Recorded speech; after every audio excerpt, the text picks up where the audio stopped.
दारव्हा दारव्हा हे शहर यवतमाळ जिल्ह्यातील एक तालुका मुख्यालय जे ठिकाण असून तालुक्याचे शहर आहे. मित्रांनो, दारव्हा हे सुंदर शहर देखील आहे आणि मोठे शहर यवतमाळ जिल्ह्यामधील एक आहे. मित्रांनो, इथचे लोक देखील सुंदर आहे, मनमिळाऊ आहे. आणि जर तुम्ही दारव्ह्यावरून असाल तर चॅनलला सबस्क्राईब करायला विसरू नका, कारण येणारा पार्ट 2 तुम्हाला हा लगेच लवकरच मिळेल. तर मित्रांनो, चला तर दारव्ह्याबद्दल आपण काही गोष्टी जाणून घेऊया. मित्रांनो, दारव्हा हे शहर यवतमाळ ते दारव्हा आपण पहिले बघून किती किलोमीटर आहे.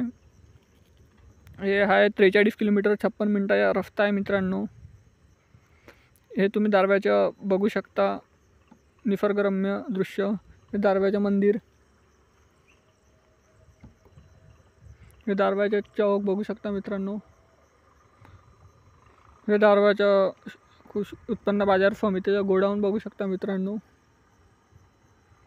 हे दारव्ह्याचे बस स्टँड बघा. मित्रांनो, मल्लिकार्जुन मंदिर दारव्हा. आणि मित्रांनो, हे आहे दारव्हाचा नकाशा. तरी चॅनलला सबस्क्राईब करायला विसरू नका, कारण येणारा पार्ट 2 साठी